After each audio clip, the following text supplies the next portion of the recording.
Greetings, fellow investigators, and welcome to our video podcast, Into the Darkness, where my friends and I play the Call of Cthulhu role-playing game. I'm your host, Tom Rayleigh. Tonight is another great one-shot from Reckoning of the Dead, which we have entitled The Ski Trip. The real name appears at the credits at the end of the show. It was written by Noah Lloyd and Matt Ryan, and this is the second version we've run. I'm your game master. So without any further delay, let's begin our journey into the darkness. It's the winter of 1994, and a group of friends have decided to take a long-needed vacation from their boring everyday lives and travel into the wilds of Colorado for some epic winter skiing. Your bus drops you off at the ranger station near the edge of the Uncompahgre National Forest. You're hiking from Log Hill Village across the Colorado Plateau up to Granger Pass, and then down into a hidden valley beyond.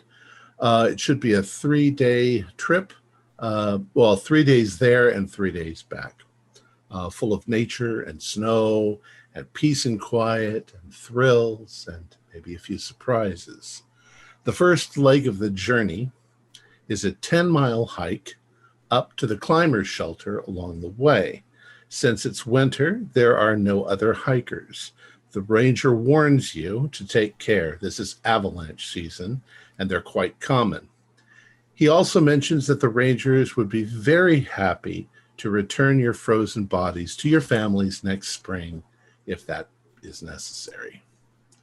And so you all are on your way. You can chit-chat amongst yourselves as we go. So I did forget one thing. I need to know who's carrying what. I mentioned 5 things. Get rid of the axe, since we've got 4 people now playing. I'll carry the shotgun. Okay. There was 3 bundles of rope. There was the cook stove and all of the cooking equipment. And there was the 6-man, we'll say 4-man tent now. I guess I'll get the rope. Okay, the camp stove and gear then. Okay. Guess I've got the tent. Got the tent. So you can well imagine, since you're going to be out for about 6 days, you've got plenty of food and water and everything that you need. So your packs are pretty big. And that 10 miles is going to be long. This is early morning, so you're expecting that somewhere this late afternoon you should be getting up to the cabin. What would you guys like to talk about as you're walking? Avery, have you put any thought into that opportunity I was talking to you about last time? Oh no, I've looked it over. Don't worry. Listen, it's limited time offer. If you want to get in, you got to get in at the ground floor. Oh, of course. Look, Logan, we appreciate all the tips, but I think the whole point of this was to get away from life for a little bit. So I kind of like to not talk shop for a little while. It's all right. I get it. Hey, listen, look, George, I get it. You lost your shirt. All right. It's all right. It's all right. You lost your shirt. It's fine. Listen, I'm just trying to tell Avery here. Avery, listen, if you want to make some extra dough, listen, you talk to me. All right. I take care of you. That's what I'm saying. Yeah, I'm happy enough with my 401k as it is, Logan. All right, listen, it's diversify. That's the key word, diversify. That's what I'm saying. It's diversify. The snow crunches under your feet. You probably all have hiking poles. Yeah. It's a nice morning, all things considered. I'm getting a little bit of sun. Mm-hmm. Yeah, so I mean, that's, it went from a hell frozen over cold to just damn cold with the sun. It's true, George. just trying to make conversation. It's no upstate New York, but hey, it's it's probably in the high 20s. Oh. So a little chill. Yeah, but when you're hiking, you get warmed up in your clothes. And 20 degrees is actually pretty comfortable to hike in. You know, Well, if we're going to be hitting this cabin here in the afternoon, we're going to push on, right? Are we staying? Is that going to be one of our way stations, way stops? What are we doing? I'm for continuing on if we got the time. It's Well, I mean, are you sure about that, Doc? I mean, the Rangers were pretty excited to dig your body out of the snow. yeah. Well, but the nice thing is, at least I'll have the knowledge of knowing what parts are freezing when and the name of what they do. So, but yeah, I intend to not let the Rangers have their fun. Let's put it that way. Or maybe they'll go get some of George's students to come and dig him out of the snow. There you go. I'm sure they'll love that. Good Object little bonding experience. Object lesson and school experiment. There you go. If you have to call one of my students for help, then we're long doomed.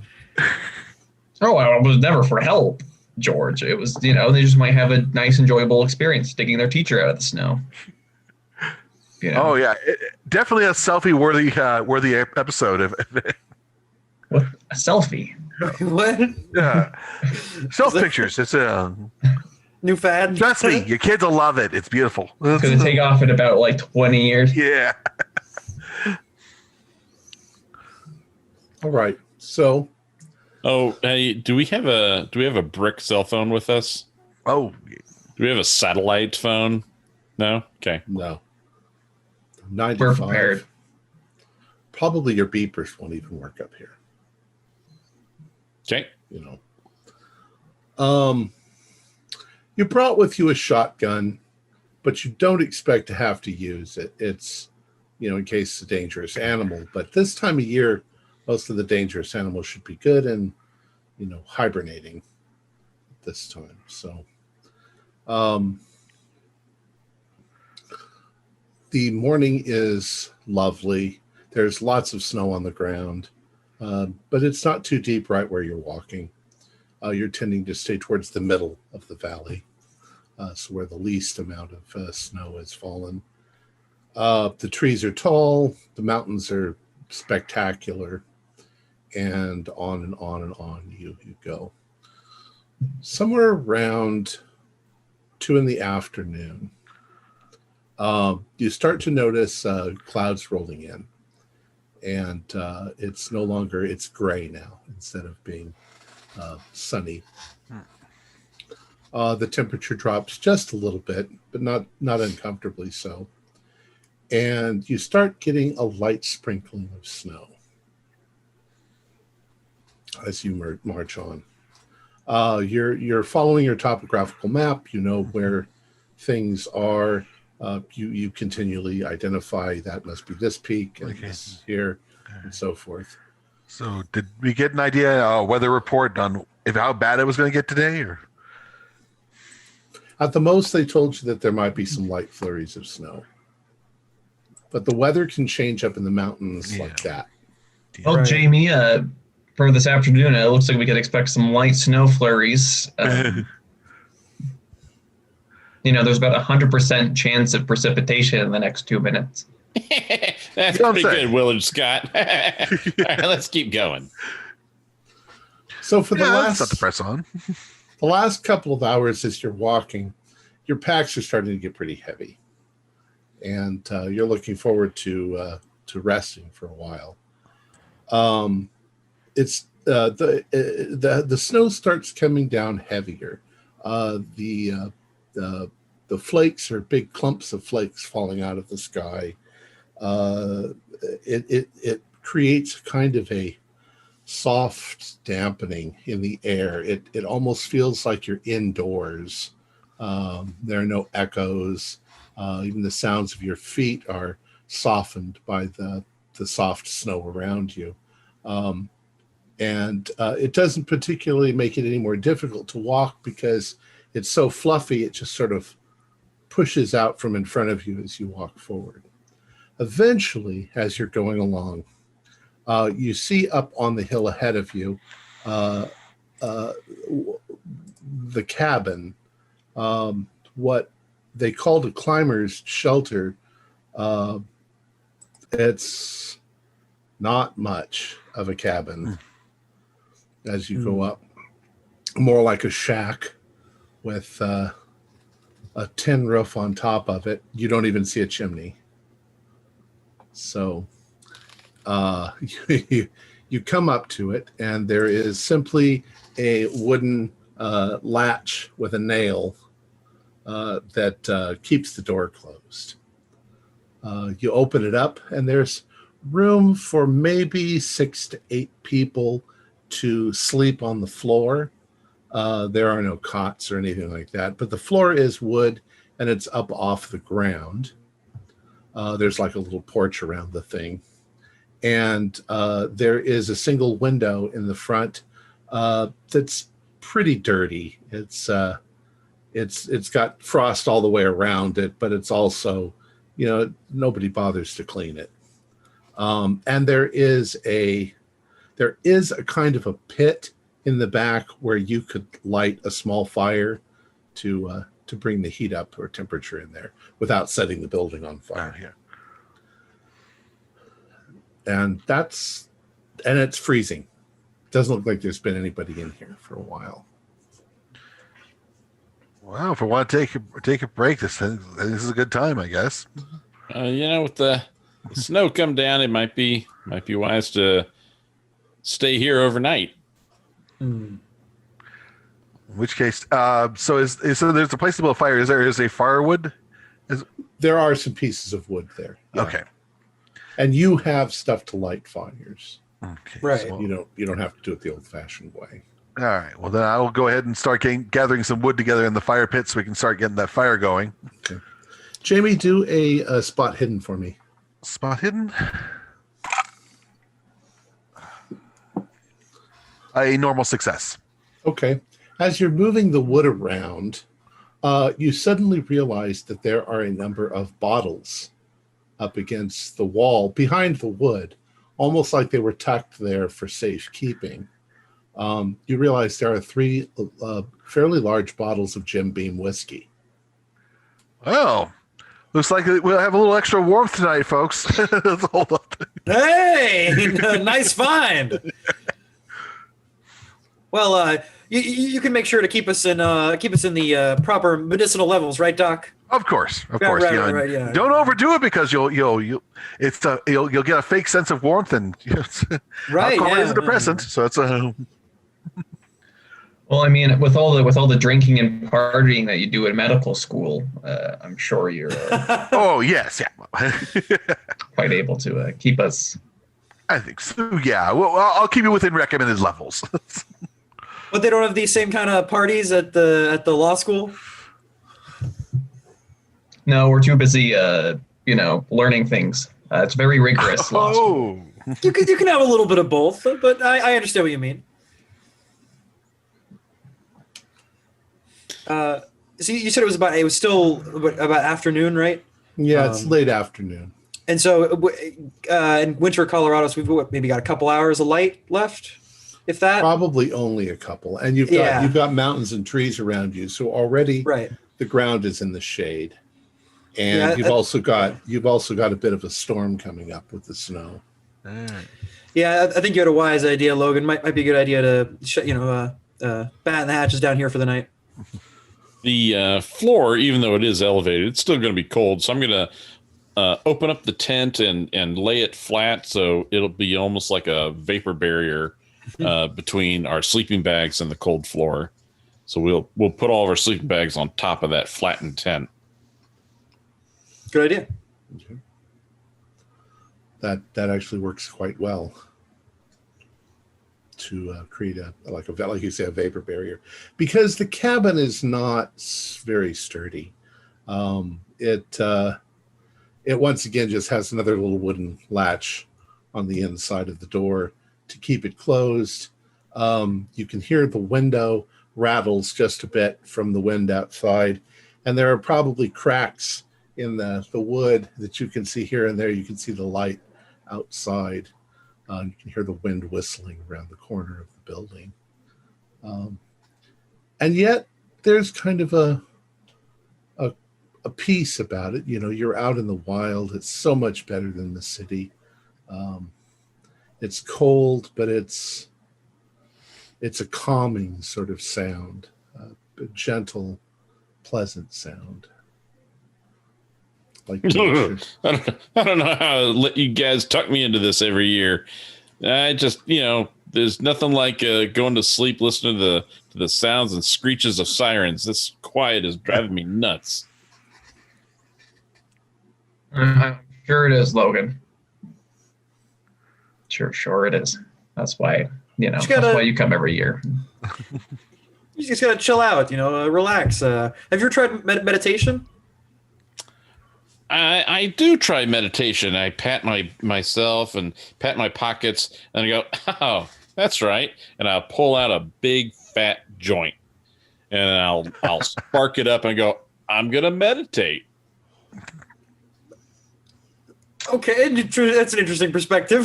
For a second there, Logan, I thought you brought your pager up here with you. That's a no-no. And then I'll take a big drag and get that cherry going, and then hold it as I see if there's any takers. What the hell? We're kicking back. You go for it. Ooh. How about the whiskey? You guys Don't worry. Are you also drinking the whiskey? Yeah, I'll pour myself a shot. Anyone else care for a shot? Oh yeah, get that going. Yeah, just a little, just one. Right. Take a snootful. All right, pass one. We're on vacation, we only get so many days in a year, right? Yeah. So here's to the trip, and and may it bring us good times. Right. So, question for you all. Where exactly have you placed your gear? Let's assume that two of you will be closer to the door, one of you will be near the window, and the other one will be kind of near the fire. So fire, window, and then two in front and two next to the door. I'm probably near the fire because I was building it and tending it. So, and I'll be next closest to the fire, however that positions me. Okay. I was thinking that the window might be a good idea. I might do a little drawing if there's any light before we lose it. Okay. So there's a fire, And the fire is warming up the whole room, so it's doing pretty well. So we'll say that I will sleep wherever wherever they don't pass out. Okay. You'd be by the wherever's left over. Yep. So Avery and Logan are near the door. George is near the window, and Jamie's near the fire. So you all have big packs. Where are you going to put your packs? Against the wall, against the door, near the fire, or near if I can, laying? I'm probably going to use mine as a pillow. Yeah, I was thinking of doing the same thing. A very, very firm pillow. Yeah, just put the frame against the wall and use the somewhat softer end as the pillow. Okay. Yeah, there'll be like a bedroll or something that could be used, portion of it as a pillow, and just leaning up against the wall, the rest of the rack and everything. Okay. And most importantly, where have you placed the shotgun? Oh, I have it. Well, I know you have it. You were carrying it, but you're obviously not sleeping with it. So, where are you? That's what kind of man do you take me for? Is it up against the wall next to you, or? Yeah, with my pack. That's next to me. Up against the wall. All right. So you drink and you smoke and you laugh and you tell each other stories and you enjoy your evening, and the light goes and the wind starts to get stronger and that gentle whistling noise gets louder. And by 7 or 8 o'clock, there's a full-blown storm going on outside. And you can hear the sound of howling as the wind whips around the building, and you're very glad that you're not outside right now. Oh, good thing we stopped when we did. Mm-hmm. Yeah. So you continue to laugh and make yourselves comfortable, and you begin to fall asleep. I'd like everybody to do power rolls. Do what now? Power. Power roll? It's a Willpower. regular success, 54 out of 70. Fail. It's up to the top. Be a regular success. Okay. I Fail rolled a 0. with 2 other zeros. 0. I got 3 whole zeros. All right. Yikes! Rolling real low. So for Logan, you failed. You are going to take a penalty dice on any of your rolls until you get at least 4 or 5 hours of sleep. Okay. And right now you're awake because of the sound of the howling. And you like you said, you're used to the city sounds, but this is awful. And Murphy, you will take a penalty dice tomorrow just because you're wide awake and you can't sleep at all. You wish now that maybe you had drunk or smoked a little to relax you, but things keep playing around in your mind and so forth. So the fire dies down a little bit. It gets darker in here. Did you guys want to do anything for light, or do you want to just let it go dark? Do we have? You probably have a lantern. Yeah. You probably have, you definitely have flashlights. Yeah. Yeah. So yeah, let's hang a one of those Coleman battery lanterns just on the center. I'm sure there's a central pole or something. We'll just hang it someplace central. You know, the fire, maybe it'll die down later, but it'll cast its firelight. Yeah. But it's in a pit, so the lantern will be more of an umbrella of white light. All right. So Jamie and George, you go sound asleep. You're relaxed. You're quiet. You go to sleep. Murphy, you're awake, and Logan, you're lying there. Maybe for a bit you two whisper to one another quietly, trying to put yourself to sleep just by conversation.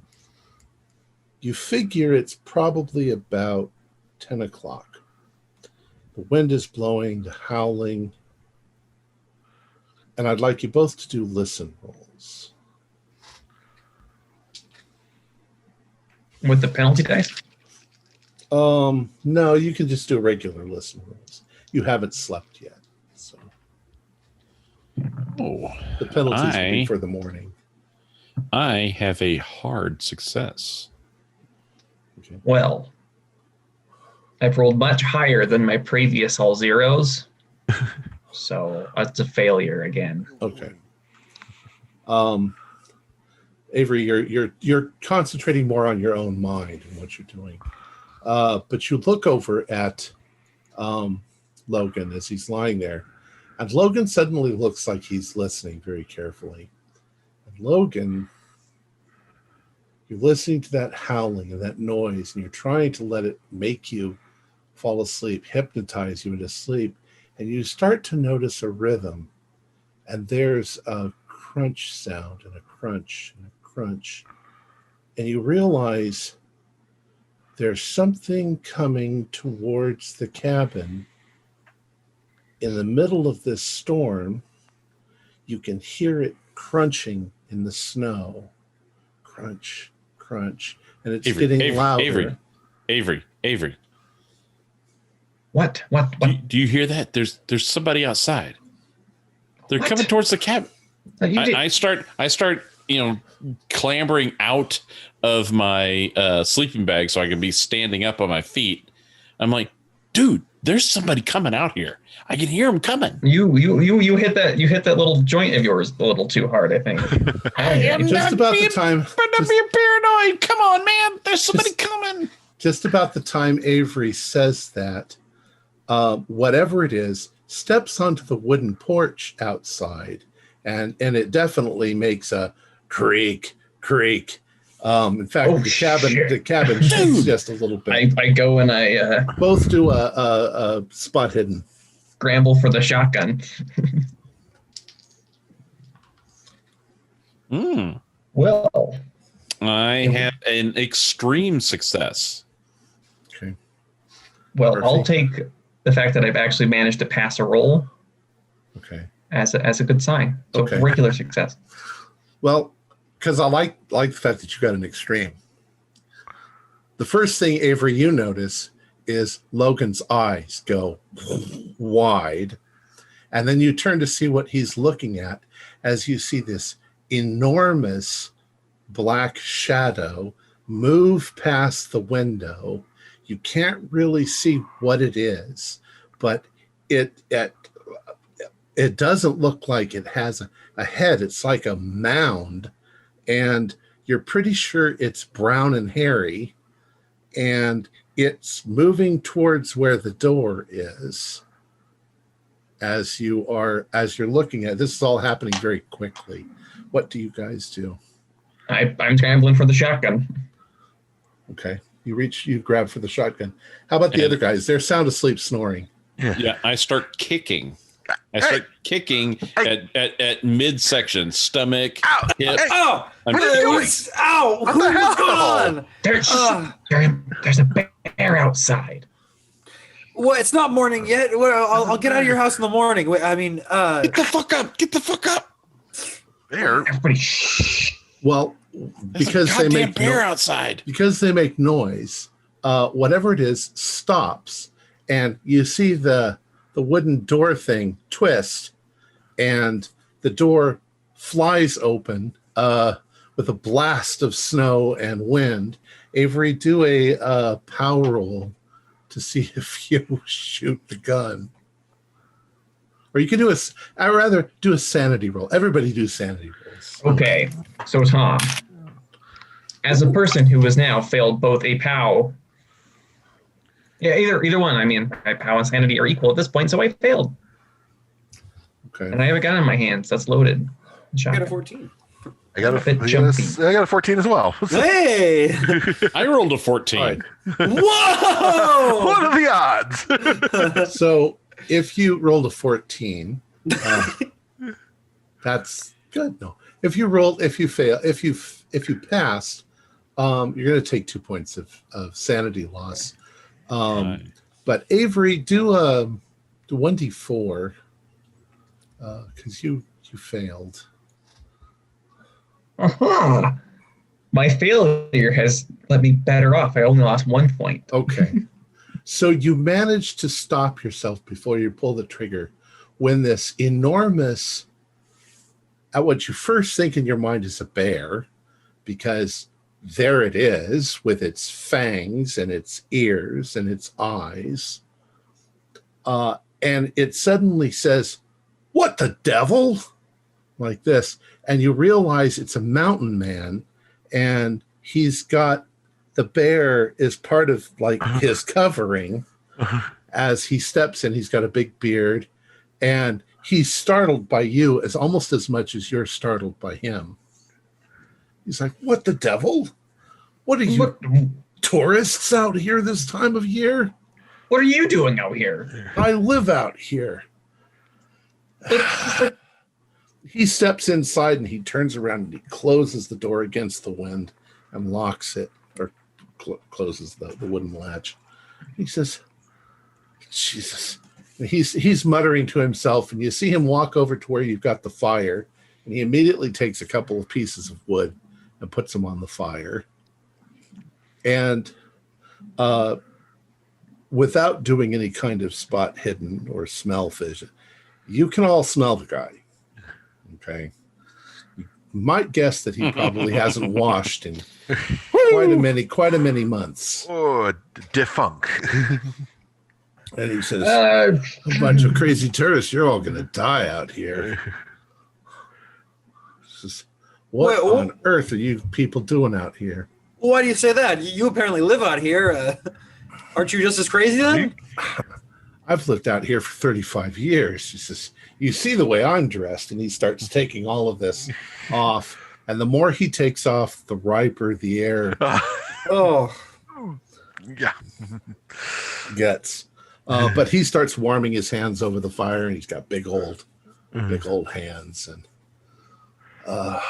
he says, name is Carl Olson.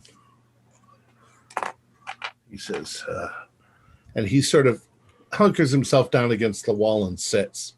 And he says, now then, I think there was some whiskey in here somewhere.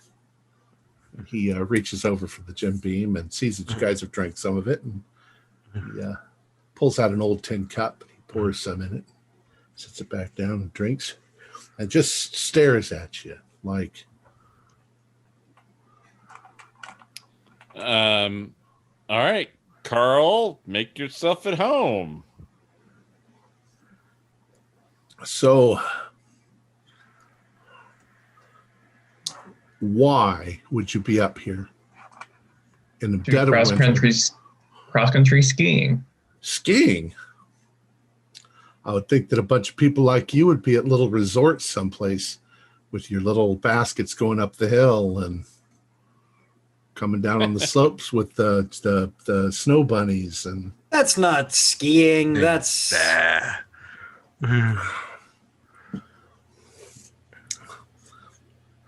your life in the city is way too soft. Do you think that a place like this is forgiving? No, we do this kind of thing every year. Yeah, I think we're tough enough. Yeah. You do this thing every year, and you started out with 5 people, and now you got 4, right? Excuse me? What are you talking about? What? I'm joking. I'm saying you probably have lost a few of your friends along the way out in the snow. It's like, how did he know? We don't talk about Major Kelly, okay? It's like, how does he know that Kelly got the flu? Ew. So what do you do, Carl? You just simply live off the grid? What do you do? Oh, I'm mostly trapping. Trapping. So, what do you trap? They're big living in that. You got yourself a ranch? No. I set traps out in the woods. Usually I catch things like ferret and mink and sable, things like that. It's a lot less profitable than it used to be, thanks to all those fancy women going for artificial fur. But there's still a trade for the real stuff. That and living off the land. There's plenty of things you can live on in the woods. I'll go back to my backpack, and kind of fish in for one of the smaller pockets, and then find one of my business cards and come over with it and kind of thunk the card, like thunk, thunk, thunk. Listen, Carl, you find yourself back in civilization. Need some help organizing your finances and getting your money in order. Give me a call. Be happy to help you out. Give you the cabin discount. And he says, well, I don't know what I'm supposed to do this. Roll it up and smoke it? and no, just put it in your pocket. He very gently puts it in his pocket. There you go. All right. See, we're all friends now. So what are your plans up here? You said skiing. There ain't no skiing right here. Well, You must be going somewhere. We're going Granger Pass towards valley up this. So. You city folks, you got to be careful. This whole area up here could be pretty weird in the winter. This is weather changes immediately. There's all sorts of strange things up here. You don't say. Strange things that happen. Oh yeah. Just a couple of miles from here, there used to be a place called Club Oaks. It was built out in the 1920s, and it attracted a lot of gangster types because they could come up here and they could have fun and they could do whatever they wanted to, indulge their proclivities, and be as far from civilization as they wanted to be. place burned down in the 40s, but it was ran by gangsters, and there was this one gangster. I think his name was Gambini. Can't remember exactly, but something like that. Good Italian. Yeah, Italian mob. He ran the place. Had a big old diamond ring on his little pinky. That was kind of his signature. And then the 1930s came along, and old Gambini suddenly disappeared. And I think that the mobsters probably did away with him because they took over the place. And let me guess how this story ends. Is Gambini's ghost starts haunting him? Huh? Am I right? Well, it's odd that you would say that. You see, nobody knows what happened to Gambini except me. Oh, well, what happened to him? Share. Well, one of the reasons they built the place at Club Oaks up here was because of the cabanas. See, there's mineral springs, and mineral springs, rich and famous back in the 1920s, used to think there was some magical properties to soaking in mineral spring water. And these mineral springs used to leak out of the mountainside, and the water temperature was hot. And so they built these little cabanas where you could go into the cabana and you can sit in the steam and you can bathe in these mineral springs. And there's a few of them in the mountainside there. It's sort of built into them. And I was looking around. Like I say, I've lived up here for 35 years, and I came upon one of these, and I went inside. And despite the fact that, the Club Oaks hasn't been there since the 40s, I was exploring around in there, and lots of weird crystals sort of growing on the walls, salt and stuff like that from the minerals. And as I was going around, I noticed that there was something kind of odd about it. On one side, there was a bricked up wall. And I thought, now, why would they have this odd bricked up spot when everything else was kind of like tile? And so I started playing with the wall, and I realized that all of the mortar between the bricks had deteriorated. So I started, just with my fingers, started scratching away at it and found it just crumbled right out. I pulled out a brick, and I realized there was something else back there. I pulled out another brick, and then another and another, and I opened up a hole, and I could see that this cabana actually went farther back, and that somebody had bricked the whole thing up. And I thought, now, why would anyone do that? And so I climbed through, and I walked towards the back of the cabana, and there, on a bench, chained to the wall, was the body of a man. Nothing more than a skeleton with tattered old, expensive-looking suit on him, crystals of salt and stuff growing all over him from the minerals. And there on its pinky ring was this big old diamond glittering in my torchlight. And I thought, oh, I found out what happened to Gambini. And I thought, I'm gonna take myself a souvenir. So I walked up and I snapped that little pinky right off, and I took that ring and looked at it in the light, and I stuck it on my finger. And then I looked down and I realized that the feet of the skeleton had moved. And I looked up, and the skull, which had originally been kind of leaning forward, had suddenly uprighted itself, and its empty eye sockets were staring right at me. And I started backing away, and as I did, that thing rose up off the ground, and it started following me, and I ran, but I couldn't get through the hole fast enough, and I got pinned up against the brick walls as the thing ran up to me, and it reached out, and it grabbed my hand where that ring was, and it grabbed my little finger, and it said, "This little piggy went to market, and this little piggy stayed home." You people believe anything.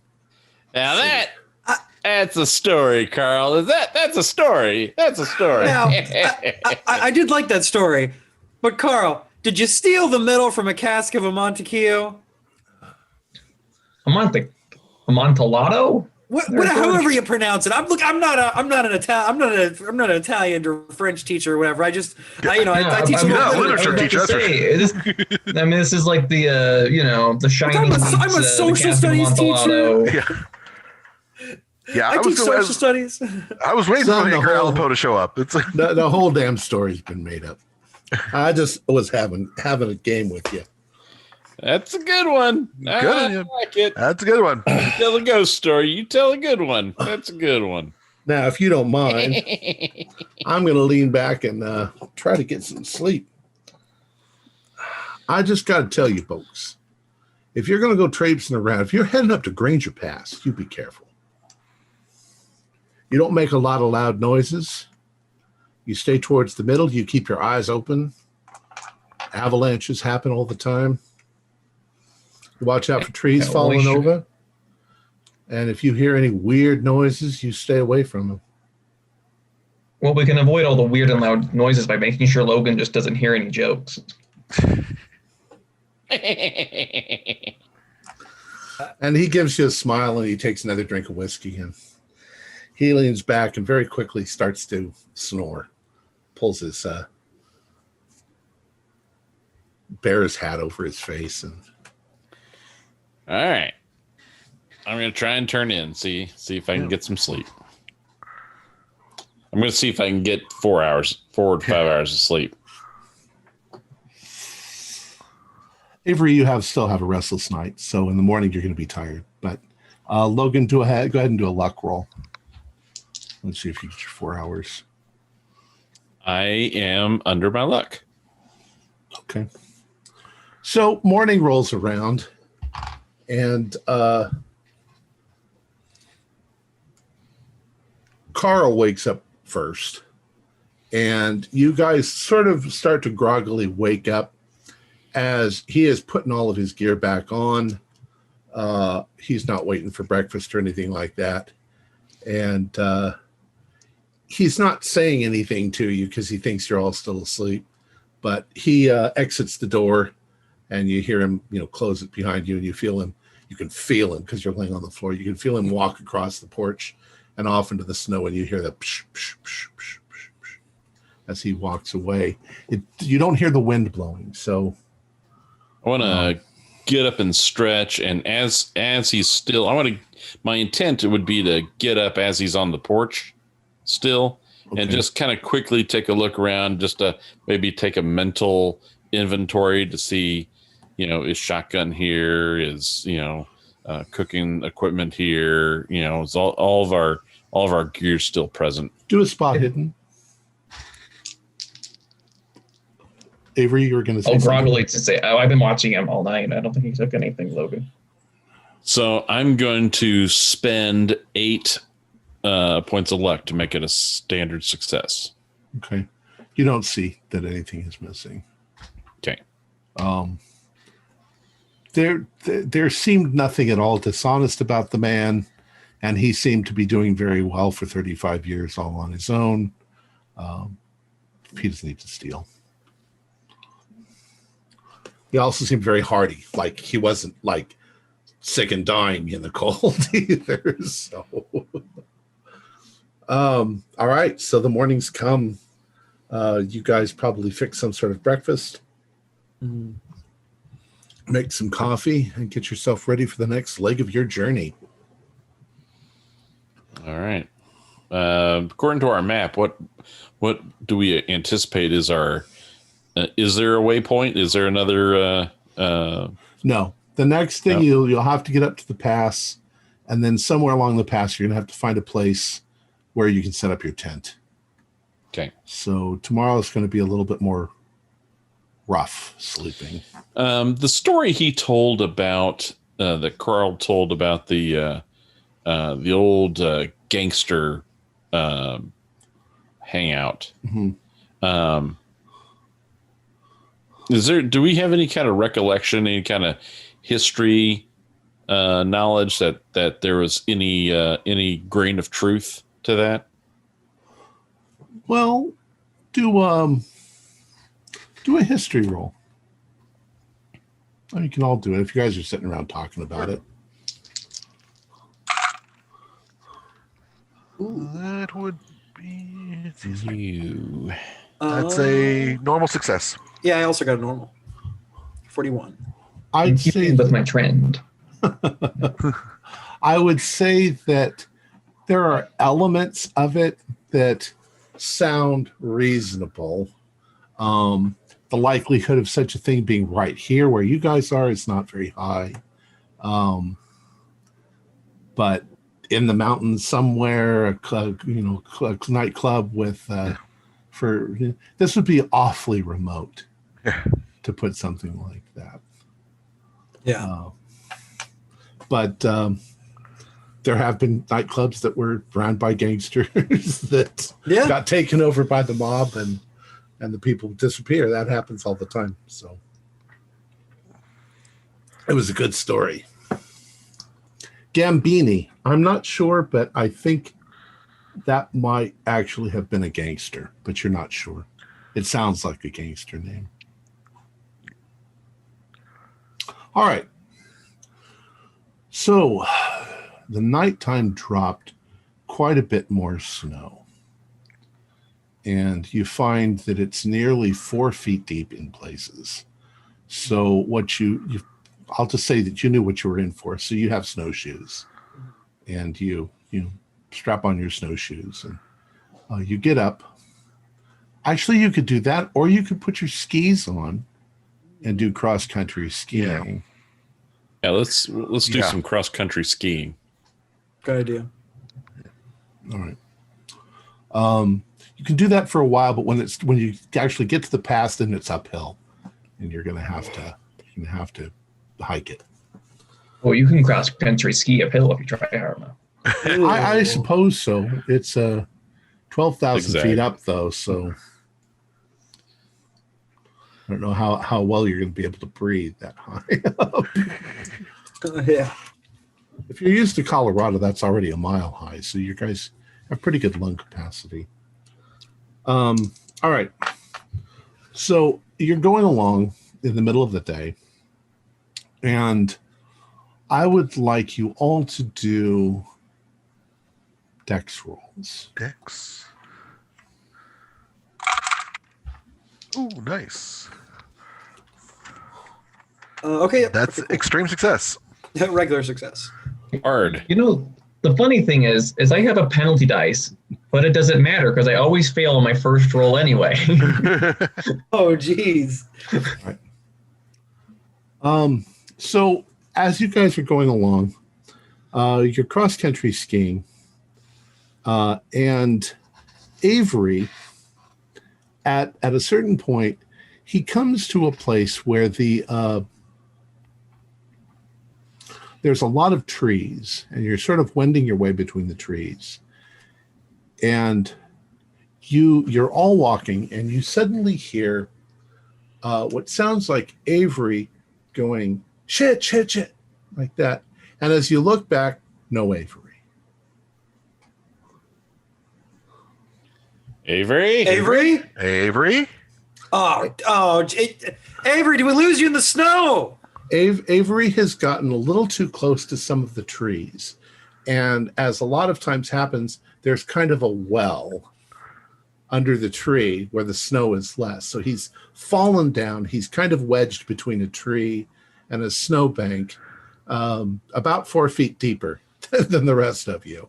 I'm stuck between a tree and a cold place. Yeah. Help me out. And Avery, you can do a 1d4 to see if you're actually badly injured. Twist a leg or something in the process. Yeah, no, that's about my luck. That's a 4. You got a 4. Okay, so he's in pain. He's twisted his ankle a bit. You all right, George? there? George, you got the rope. Go get him. Yeah, I'll come over and I'll throw one of the ropes down towards you, and like here, grab the end. I'll be like, you need me to help you up? You all right down there? It's my legs are twisted a little funny. Ooh. All right. Well, here, take this. We'll pull you up. You got rope. You got what you need. You pull him up and out. He did twist because of his ski. He kind of twisted his leg. Yikes. But it doesn't. The doctor, why don't you do a medical roll? Yeah. Medical roll. 9. Where are you? That's a regular success. Okay. He's definitely got a bit of a sprain, but it's not a bad sprain. Yeah. You can do first aid on it. Yeah, I think I'm. Does this hurt? Yeah. That's what I thought. All right, 26. That's going to be a hard success. Okay, so you get 1 hit point back after he fiddles with it. He massages it and warms it up. Yeah. Well, apparently you didn't spend all your time at medical school partying. Thanks. Yeah. Thanks, Jamie. My pleasure. So for a couple of hours, you're going to slow the party down just a little bit. Eventually, you'll work the pain out and be able to do it. We'll see.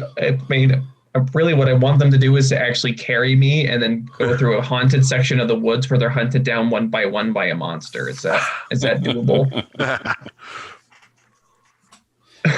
Big deer monster with. Yeah. Maybe a couple of arms. Maybe see like something like past shames that I have about the death of an old friend. This this was probably written before that movie came out. We'll have such a ritual about it. Yeah. All right, it's not Sweden, it's America. We don't have such silly things here. All right. So you move on. Now, it's still early, fairly early. And you do find a couple of places along the way where you can at least sort of play around and get some skiing done, take a rest, take a lunch break and so forth. But the weather starts turning bad again. A kind of fog rolls in through the trees.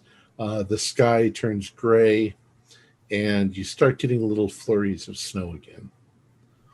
And this time you don't really have any shelter except the trees. The trees are really more dangerous than they are shelter. What would you like to try to do? So it does not look like there's any kind of caves or any kind of natural spring caves or anything. Well, anywhere. there are cliff walls on either side of the valley, maybe 100 feet from you in either direction. But they look fairly flat. Maybe there's a few outcroppings up there.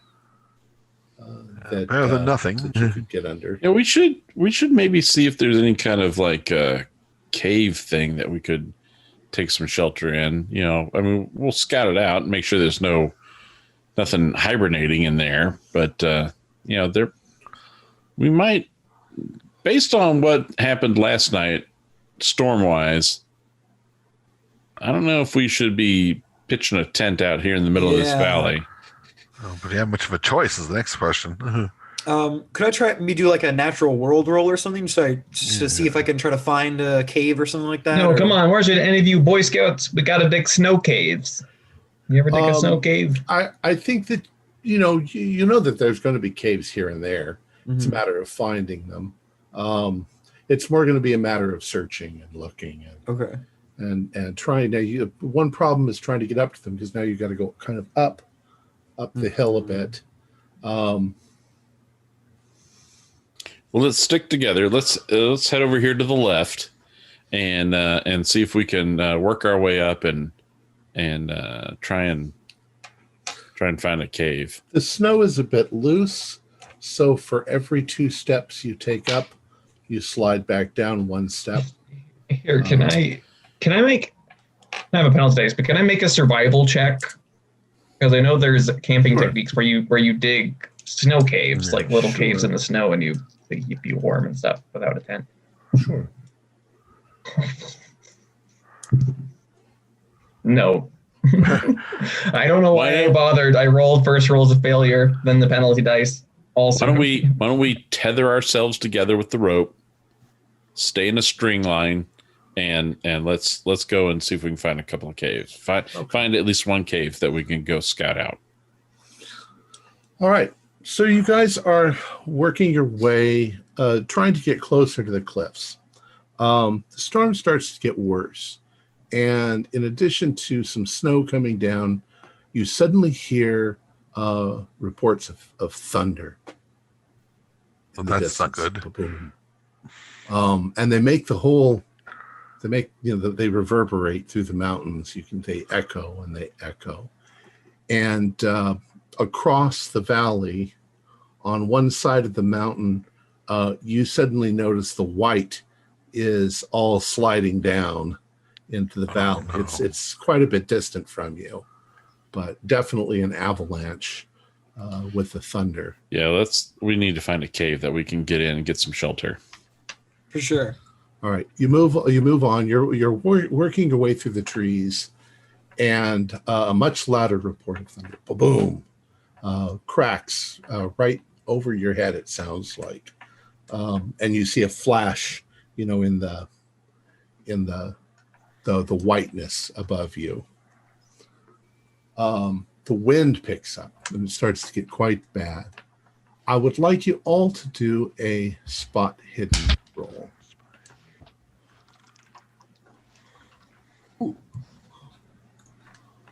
Regular success. I got a hard success. I would like to thank Morgan for sending me his 000. Now I have it. Well, see, but now that we've traded roles, I actually passed something, so I appreciate that swap that you did. Karma moves on. You got a hard. Well, got a regular success. You guys are getting a little bit nervous because the lightning sounds like it's very nearby. The flash happens and the thunder happens almost simultaneously. But as you're going, you notice that you're kind of in a natural valley between trees, and there's a place where the trees part and go right up to the face of the mountain cliff. And as you move towards that spot, because you're hoping that there might be something there, there is a huge report of lightning, boom, like this. And something that you've never seen before, not even in pictures, but there is a bolt of lightning that reaches down through the valley, and it almost seems to be composed of balls of lightning. Something you might have heard of in the idea of ball lightning, but instead of instantaneously flashing, it sort of continues like these balls of light are floating in the air with little sparks of electricity shooting out of them. And they're heading almost towards this clearing area I was mentioning. And you see them strike something that's sticking up out of the ground. It looks almost like a piece of metal, like a lightning rod, like a broken down radio tower or something like that. Something that's been destroyed by being here for a long time. But you now notice like the crisscrosses of the metal just there in the clearing. And there's also something kind of brownish black that's covered in snow to one side. And you see the glint of something metal against the snowbank up against the cliff. Something completely outside of nature as far as natural. That? Something metal, like an old broken down metal structure. I'm just looking at my feet. Well, George, if you want to go investigate the metal object that's attracting all the lightning during the storm, I'm good. I'll wait. I think I'm good. Yeah. There's another report of lightning, and this lightning hits a tree nearby, and the tree explodes. You can all do dodge rolls. Ooh. Oof, that's a failure for me. 48. Yeah, no, let's see. Did we switch dice again, John? Because I just had a major failure. Success. I'm going to switch. I'm going to spend 2 luck to make that a normal success. Okay. If you succeed, you manage to sort of dive for cover, dive for the snow, probably. If you failed, you get hit by splinters flying through the air, and you can take 1 point of hit point of damage as you're peppered by splinters. Damn tree! Pull out the tweezers and go. Yeah, we'll start. Come on, guys. Let's get out of this. Let's cave, get up cave. this. Let's find that cave. Cave sounds good. I'm gonna start trudging it. Right. As you're moving past this, or you're moving through this clearing where this has taken place, and you realize that with the thunder and all of that, part of the snow's been knocked away from that cliff face. There appears to be some sort of frame. And you're thinking that the frame is at least maybe 15 feet tall and maybe 30 feet wide. Although you can't see it all because it's still partly buried by snow. And there seems to be a smaller door next to it. Closer look, and it looks almost like corrugated steel, this big door. And the smaller door next to it seems to have even a little light bulb above it. There's no light on, and the bulb is probably long since smashed, but it's one of those little like warning light things above it. It seems to be built, and the bulb might be in like a cage, right? But the glass is broken and everything. Uh-huh. It looks like it's built literally into the side. A nuclear fallout. World War II. Cold War. Cold War, yeah. Is there any way? There's no way that this is what our friend was talking about. The old club? No. This isn't a club. This is like a 20s nightclub. This must be some sort of facility, right? I mean, it's just I didn't. Shouldn't it be on the map if it's some sort of facility? Why would it be on a map? Maybe it's an abandoned government facility. Yeah, some kind of top secret government thing. It looks abandoned anyway. I don't know why you would put abandoned Cold War bomb shelter. Here it is on the map. Tours hourly. It's like out here in the middle of nowhere. Something's fishy. Something fishy. So how far away is it? Oh, 20, 30 feet from you. All right. Yeah, let's walk get over up there. Try the door. It's Yeah.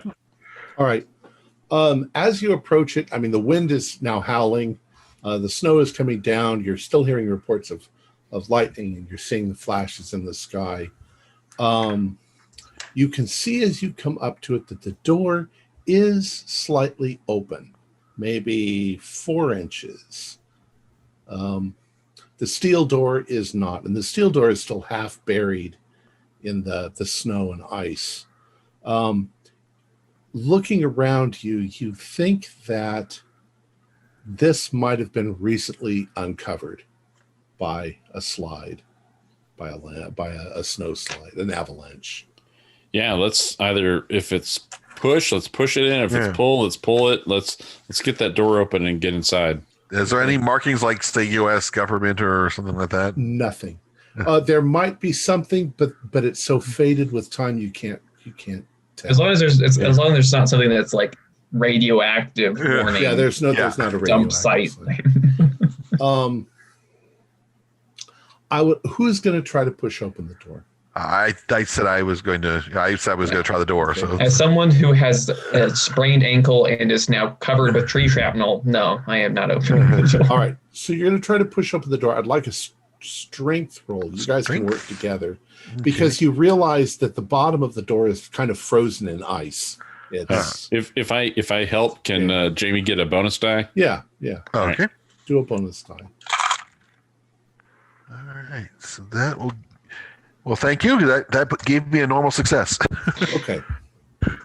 So with a lot of cracking and grinding, you managed to push the door in. We'll say 1.5 feet, big enough to where you can all squeeze inside. So who's going in first? Doctor. I guess it's me. All right. Is there any lights inside or Nothing. It's pitch black. Although there's light from the outside that's coming in now. Pass the lantern up here. There's no light in here. Let's get inside first. Let's get inside. Okay. Let's just crowd in for the first 5 feet or so, and then try and get flashlights out. So we can start, the wind blowing and everything. Around. So Jamie goes in first. Logan, you go in second. Who goes in third? Avery. George, Avery. Yeah, going in third. All right. I'd like you all to do dex rolls. Oh no, that's an 85. I failed. Almost regular success, almost a hard. I'm going to spend 2 luck and make it a success. Okay. But you failed, George? Yes, I failed. And Avery? You want to take a wild guess how my roll went? Failed. Okay. Yeah. So it goes like this. Jamie goes in. He takes a couple of steps, and you see Jamie go like this. Like this. And as he does, Logan, you managed to grab a hold of something. Did you fail? No, you made a success. Yeah, you managed to grab a hold of something. George comes in and goes flat on his back. And Avery comes in right behind him and goes flat on his back. The ground is covered in ice near the door. Rain and seepage and stuff has come in. If you fell, take another 1 hit point of damage. Oh, just my luck today. Speak for yourself. There's detritus. There's leaves and sticks and rocks and stuff on the ground. But you can see that they only extend in about 10 feet. And from there on, there's not very much debris. There is dust. Jamie, it reminds you kind of the hospital where you work. Although it's much bigger inside, this passageway going back is 15 feet high and maybe 30 feet wide. And you can see that the metal door was designed to go up and down to let in possibly vehicles or something large. The room is large and rectangular and goes back maybe 100 feet. And there is an old military Jeep that's parked next to the back wall. And there are a couple of doors and windows in the far right-hand corner of the room. The room is very dark, but the light, your eyes are getting used to the light now coming through the door, so you can vaguely see all of this. But it's very sterile looking. Something back here. Yeah. Let's get our flashlights out. Yeah. And then, so now we can kind of see and get past the ice on the ground. Yeah. And then Logan will say, yeah.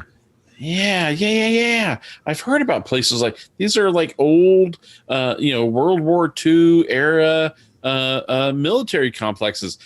They're like, they're abandoned. They're selling, the government's selling these things. We could do exactly what Carl said. We could buy this, turn it into a resort, make a mint. Make a mint. We should check this out. Oh, you know, I'd like to think of financial decisions maybe on a better day, Logan. Yeah. So you're thinking ahead. Why would the military leave behind equipment and vehicles like this? Because they're the military. They could have been too hard to, or it wasn't cost effective to bring it all down. Wouldn't they destroy it then? Why? Who's going to take it? Leave it to rot. That's the easiest way to go. I mean, this thing was probably covered with snow, George. I mean, who's going to come take it? The Russians? They're going to come to this specific mountain and take this one. They're going to come all the way to Colorado to steal this stuff. Yeah. Hey, listen. This is a gold mine. This is a gold mine. We are going to be rich. I'm telling you. Telling you. Now is not the time. All right. I will also take the first aid kit, and I will take the tweezers and pluck out all the splinters that George. Oh, thank you. I appreciate it. Yeah. To a first aid roll, and you can get a hit point back. Without really doing that's an extreme success. Does that go for both of us? Sure. Yeah. Oh, thank you. That feels so much better. Without having to do a spot hidden roll, you can see that there are pipes and there are electrical cables and things that are on the walls and roof here and there. And also on the far wall, you can see that in large stenciled letters, there is the word Boreas. Boreas. Boreas. Dude, this is it. This will be the name of our resort. The Boreas Resort. Oh, good, because they're already carved in the wall. That will save is- us money this- in renovations. This is probably the name of the facility. You want to name the resort after the facility that we may or No, it's a little too Money. south Money. of Borealis. I mean, think of it this way, George. It's already carved into the wall. It's just cheaper. It's just better to keep it So instead of redoing the, Money. look around. Besides the Jeepers, or any records or anything out and about? Nothing in this room. This looks like probably a place where they would park the cars. There's a cement floor. Yeah, well, looks like You probably see oil stains on the floor here and there. Stamp my feet, get any kind of excess snow and slush off it, and dry my feet as best I can, and hitch up the pack and flashlight out. And let's go check this out. All right, well, start going be on the lookout for any bear men. Yeah. You don't see any evidence that anybody's been in here. There's no. You can see there's a layer of dust on the ground, but you don't see any footprints or anything like that. You figure unless a bear could go through a 4-inch crack, he couldn't have gotten through the door. The Jeep. As you approach the Jeep, you guys can do history rolls if you want to. Why do I even bother? I got a regular success. Hard success? Okay. Well, with your knowledge and probably just hobby interest, you're dead sure that's a World War II Jeep. No, I'm pretty sure this is from 1864. With my 96, that's for sure. No, it's pre-revolutionary. This is colonial. This is British colonial Jeep. British colonial Jeep, Yeah. However, it's incomplete. You can see that they were probably repairing it at the time. So there's a couple of wheels that are missing. Also, the whole thing is rusted very badly. See, George, no Russians didn't come here and steal this bad boy. Well, not now. But I'm just saying, I don't know if they would have left it then. Although I know a couple folks that pay good money for this thing as it is. There is some equipment probably to work on repairing the Jeep that's on a table right near the Jeep against the wall. That's also all rusted. Okay. That stuff. And then there are 2 doors leading out. One on the back wall and one on the. Well, I'm just going to use north, south, east, and west. It's on the east wall. So north wall and east wall doors. Anyone have a preference?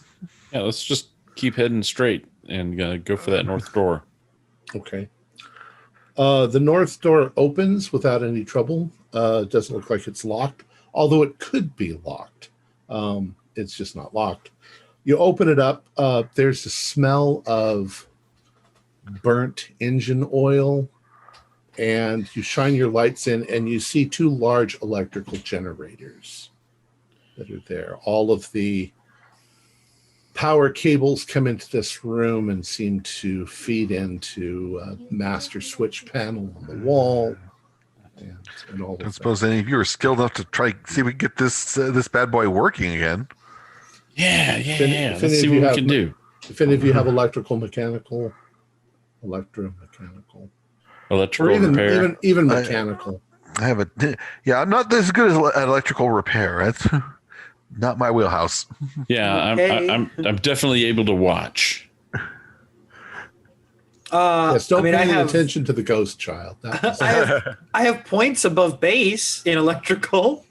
Yeah. You go. Well, I'll watch. All right, I'll give it a shot. Here we go. And you can spend as much luck in this game as you want, because you're all going to die. Well, I got I got a 66. So maybe can I try and push it and really get my hands and fingers in there and see if I can really get... Yes, you can, but I'll give you the warning. I'll give you the warning that you might destroy the equipment if you... Ooh. Should I what do you think? Should I keep trying here? Yeah. All right. Why not? Here we go. It's broken anyway. No, unfortunately that's a 46. So trying to use a wrench to start the thing. Come on. You break something off that you think might be important. Oh, come on, No. George. I don't know a whole lot about tools, but I'm pretty sure you use a wrench like this and not like this. You want to give it a try? It's not a hammer. I don't know. No, I've seen enough. You already broke. I mean, it was broken anyway, but you just broke it more. That's fine. Any other doors? Any other exit from here? Kind of looking around. From this room, there's no other. Doesn't look like there's any. All right. Yeah, this is just typical George. Yeah. Well, hey, keep the wrench as a souvenir. That's why we can't have nice things. Yeah. All right. We can't have rusted World War II era generators. Yeah. I will give you a spot hidden though. Actually, how old are these things? Yes. Ooh, 40. it's a 7 on the spot hidden. Once again, a 95. I don't know what I'm looking at or why I bothered to pick up my dice. Yeah. A roll too late. Yeah, I got a 7 on that one. Those of you who pass, you do notice that there is an old calendar on the wall, and it's 1943. 1943. Okay, there you go. Well, that confirms it. All right. There are no other doors leading out of this room, but there is another one in the big room. Yep. So we'll go to that other door, that east door. All right. You open that door, and there is a long corridor. And once again, for Jamie, it really reminds you of a hospital. It's like a long hospital, corridor. This corridor is only about 10 feet wide and about 10 feet tall. It's very clean looking, except for the dust. There's tile floor. The walls are painted kind of a beigey, greenish color. Yeah, guys. There may have been something like fluorescent lights in the ceiling. I'm not sure when that became really popular, but probably the talk of the town at the time. Yeah. And you can see that there's a long corridor, and the long corridor ends in, almost like double door hospital doors. Like a surgery entrance or something? Right. Except that on the along the way, there are at least two doors on the south side of the corridor. Yeah. So these are way on the east, and then there's a couple doors along the way. Guys, this is weird. This looks like a medical facility. You think some sort of military medical facility from the 40s? Well, you see, they set up this medical thing to treat all the tetanus that the Russians were going to get when they tried to steal that Jeep. Uh-huh. Mm-hmm. So we want to hit the doors on the other side before we hit the doubles at the end?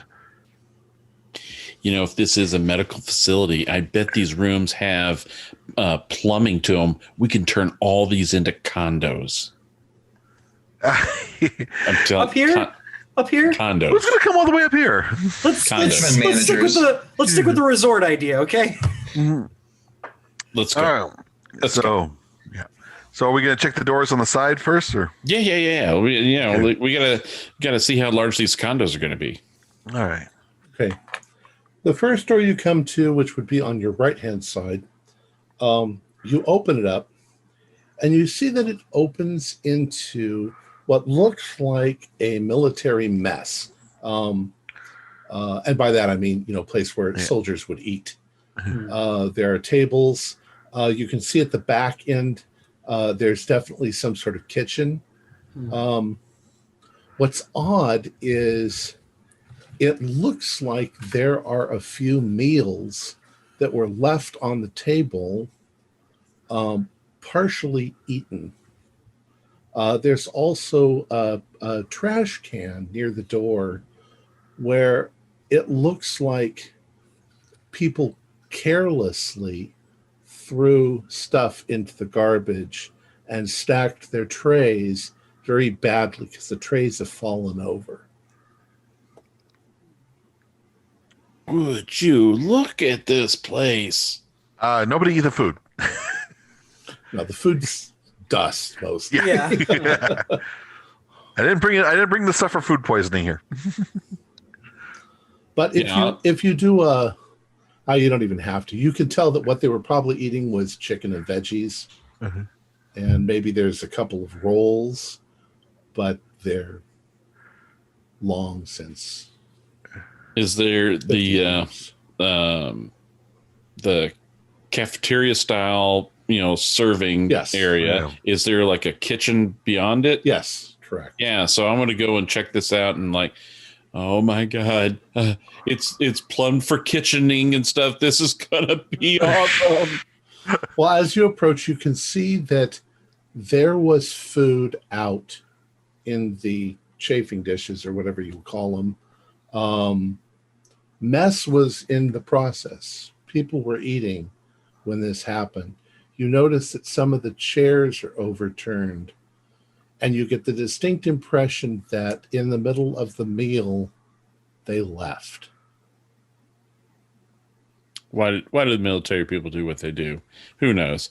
I'm not even concerned or thinking about that. I just want to get an idea on square footage and what kind of infrastructure and facility stuff is available here, because I'm just seeing dollar signs. So I want to go check out the kitchen. It's a fairly decent kitchen for the 1950s. Lots of industrial stainless steel. Size. Yeah. Oh yeah, this would be a great restaurant for the resort. And at this point, there was definitely food left out, food in the process of being prepared, that both rotted and then froze because it's still very cold inside here. So there's no smell. The smells have long since gone. If it thawed out, there'd be smell. But right now, there's no smell. But it's not a bad looking place. You can't wipe the grin off my face. We can try. The only other door leading out of this room, other than the one that you came through, is on the east wall, which you're guessing would go into the room that was next down the hallway. Yeah. Let's go check that one out. I mean, I'm headlong into this. All right. You open that door up. None of these doors are locked. You open it up and you realize it's a barracks.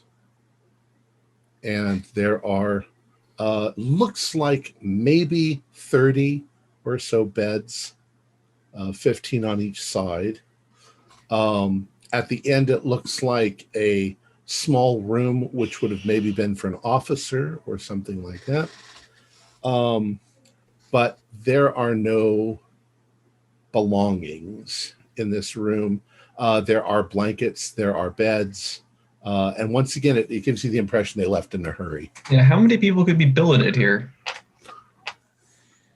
So far, 30. 30. Oh, you said 30? Approximately 30. And then there's an NCO or a CO's private quarters at the rear. Mm-hmm. I'll check that out. Okay. Everything's been removed from it. So it's just an empty room. It's an empty room. I mean, there's still a desk, there's still a bed, but there's no personal items. Well, that's in a hurry, but they were still able to take everything. Except for the Jeep. That's at least something for the Russians, right, George? Like, what do you guys think, man? What do you think? What do you think? I think we've got plenty to deal with before we can get to that, unfortunately, Logan. Abandoned World War II military, possibly medical facility. Boreas. I bet the government doesn't even know the retail, the real estate value of this place. They might not even know it exists anymore. Yeah. They may not even care. We could probably get this for a steal. A steal. They're not making land anymore. Oh, mama. We're going to do well on this. Mark my words. We're going to do well on this. So the only other door leading out of the barracks is back into that hallway. Yep. That's the second door. Yep. And then the only other door in the hallway are the double doors down at the end, like hospital doors. Right. Well, Logan, let's wait at least a couple of months before we turn this into resort, just so my divorce finally happens, and then the ex can't take my share of this place. Hey, don't worry. It'll all be under my name. You'll be protected. Come on. Let's go. Come on. Right. So you step back into the hall. You move towards the double doors. You go through, I assume. Yeah. You're checking everything out. There's now another hallway, almost identical to the one that you're in, but it continues off to your left. So it's now going north. And it's not as long as the one you just came down, but down at the end of it, there's another set of double doors. And this time there's a door on the left and a door on the right as you go.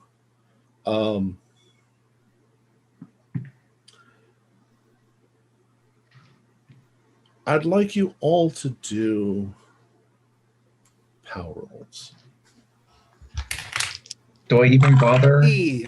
Regular pass. 22. 41. Hard success. Yeah, failed. I will spend 5 luck and make that a success. Okay. So as you come around the corner and you're now looking down the hallway, Murph, for just a moment, you think that you saw a light on down through the double doors at the end. Nobody else noticed it. Wait. There's a light on in here. Do you see that? The only light is in my head. This is gonna be money. Through the double doors. When you shine your lights down there, the glass reflects right black at you. The glass in the center.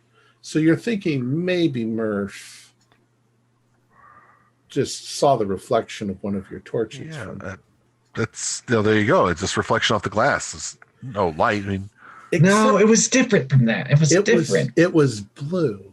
No, it was blue. It was blue. It wasn't white. It was blue. Like from behind, like through the glass, not reflected.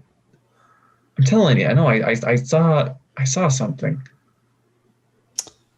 You're just come on. Let's go check this out. All right. I'll head down the hall. And I'll check out the right-hand door. Okay.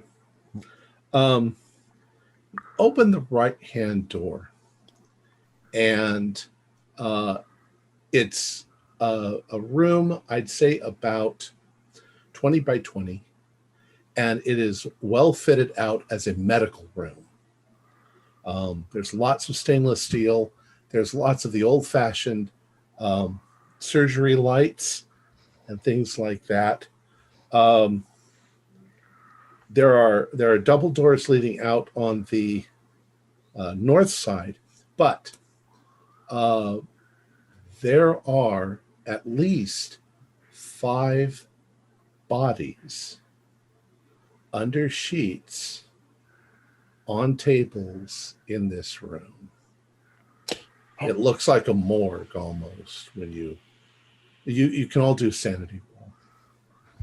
Oh my God. Ooh, well, I passed that for whatever reason. I passed. I failed. passed. I failed. Actually, I don't think Jamie would take any damage at all because he's doctor. Yeah. But if you failed, otherwise do 1 point of damage, 1 hit point of sanity loss. Otherwise, you're fine. Once again, there's no smell. All right. But you can definitely see there are bodies on tables. Are there charts by the bodies? There are. Yeah, I when I see this, I'll do an about face and go, huh, Jamie, you're right. Medical facility. Oh. Antiques in here, I'm telling you. Yeah. So what would you like to do? I want to study what was the cause of death. Okay. So you go up to the closest body. Do you look at do you pull off the sheet or do you just look at the I first look at the chart before I look at the body. The chart basically says Dr. Vin Silver and cause of death, electrocution. Electrocution. All right. And I'm just going to look at all of them, All right. What's the cause of death on each of them? Second one is Lieutenant Leo Noel, and it says cause of death, drowning. Drowning. The third one says Lieutenant Chester Mullen, and it says cause of death, I don't want to get the right word, hyperthermia. Hypothermia. Mm-hmm. The fourth is Dr. Morris Thessaly, and it says cause of death. Basically, he burned. He burned to death. And the final one is Captain Don Green, cause of death, also electrocution. Electrocution. So I got two. So while you're doing that, what are the rest of you doing? I'm actually inclined to leave this room behind for the doc and go check the left door. Yeah, and I'm sitting in the hallways, just still looking at that glass, seeing if that light comes back. Avery, from where you are looking through the glass, you can see it opens into a very large room. So it's almost black inside as you're looking. I'll look around with the flashlight. That's what I'm. George, what are you doing? I think I'm gonna maybe assist Jamie a little bit. I don't want us to get too far away or leave anybody behind. Okay. So I'll assist with the bodies, do what I can. All right. So Avery, without opening the doors, if you're shining the light through the glass, your light just seems to go in there, and it's not strong enough to illuminate whatever's in there. I mean, you can see the floor goes off. I'll open the door. Okay. You open the door, and you see that you're opening the door into a very large room, at least 100 by 100. And as you look around, there's some large, what look like some sort of electrical equipment, like large electrodes, like you'd see in some sort of science fiction movie. They almost look like big Tesla coils. There's banks of machinery around the sides, looks like electronic machinery. And in the center of the room, there is a gigantic, at least 30 foot across hole that drops into the ground with a pipe railing around it. And it looks like some sort of a borehole. But now you're stepping in. You're near the door and you're looking in. So, Logan, when he comes out of, I'll just call it the morgue. When he came out of the morgue and saw Avery kind of peering in past the double doors, I get a little bit of a joke streamy. So I point my flashlight straight down so he doesn't see the light coming.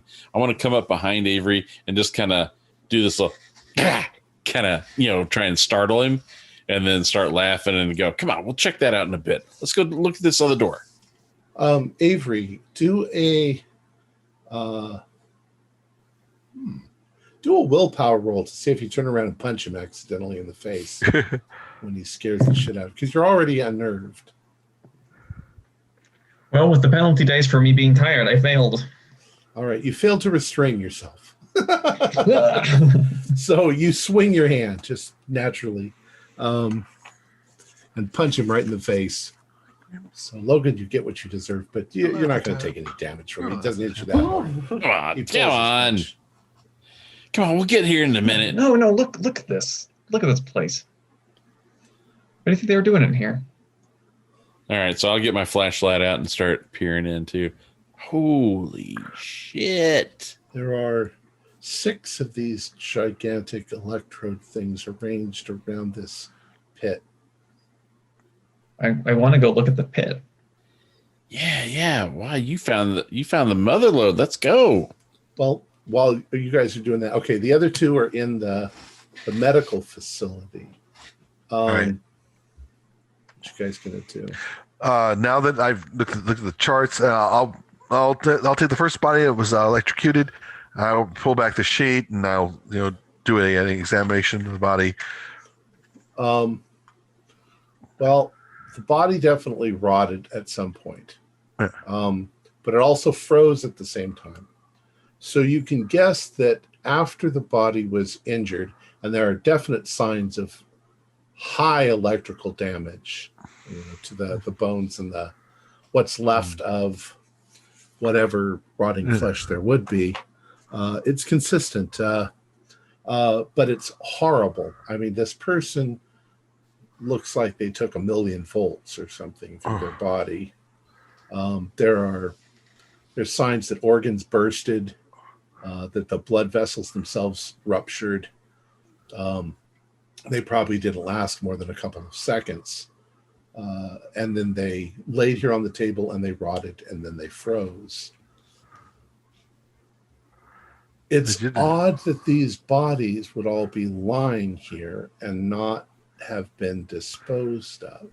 At least put in the. There's no facility. There's no like cabinets or whatever that lock the bodies in here. Is there? Or?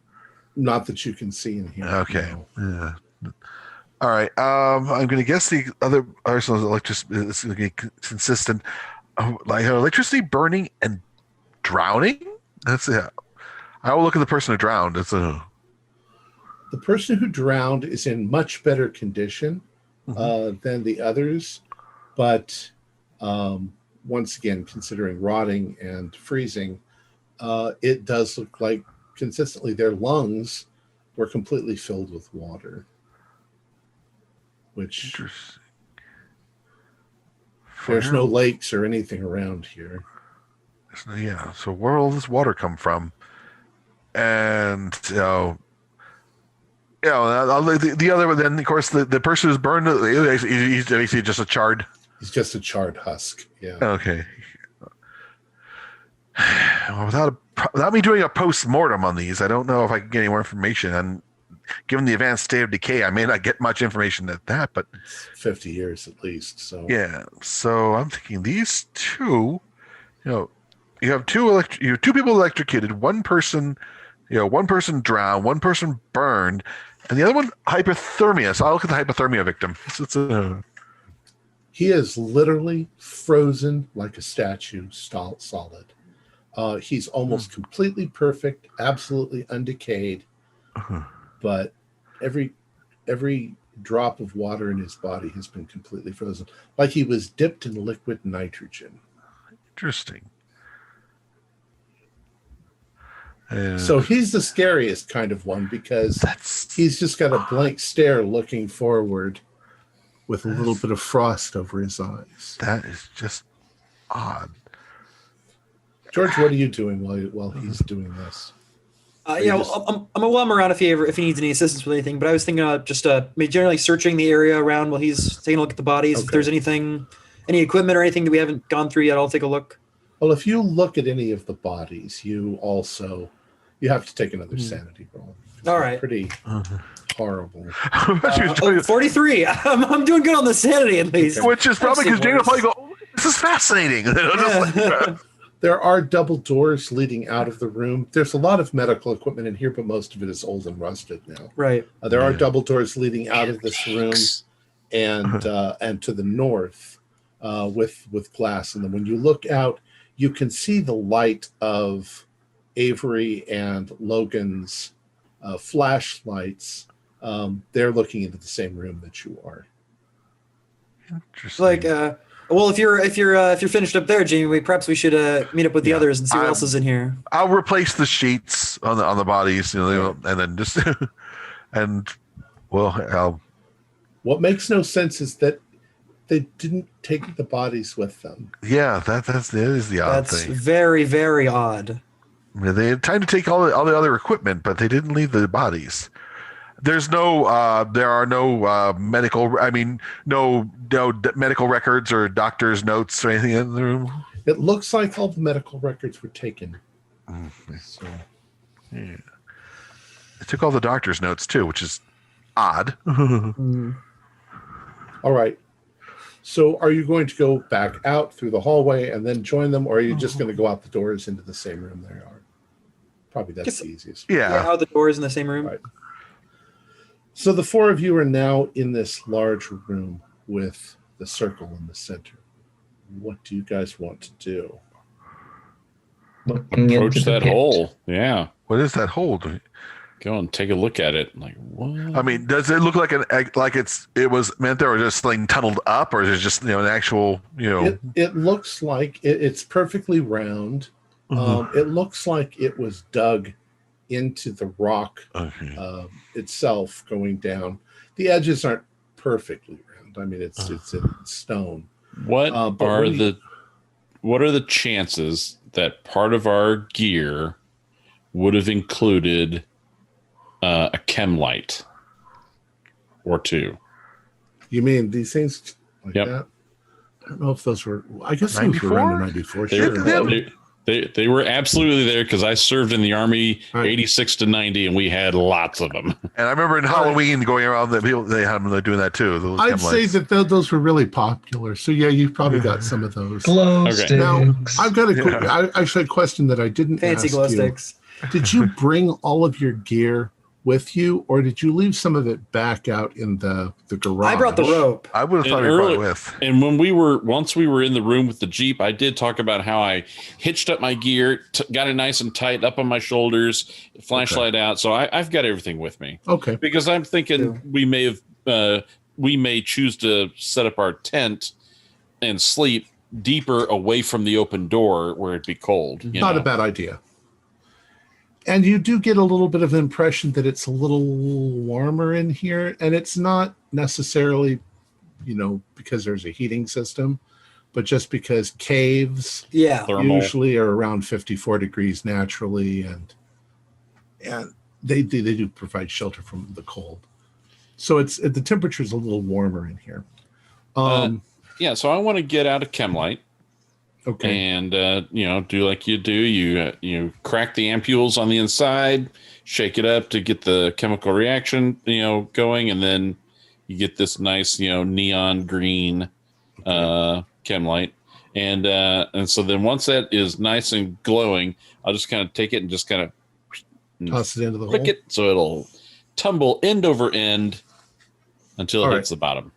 So what happens when you do that is you quickly realize that about 20 feet down into the hole, there is a kind of a fog layer.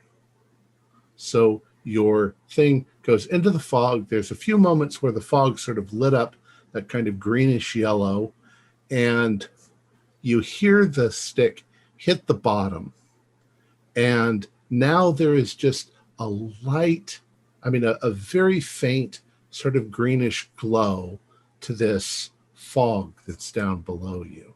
You shine your flashlights on it, and it's like fog. It's kind of reflective, so you get a lot of glare coming back into your face, but you can't see the bottom of the pit. Fog? Why is there fog in here? I think it's funny. I smile and look at the guys and go, hey, it doesn't go to the center of the earth. That's true. Like a difference in temperature, maybe in the bottom of the pit, causes a kind of fog layer. Yeah, it's probably warmer down there. Everyone do a listen roll.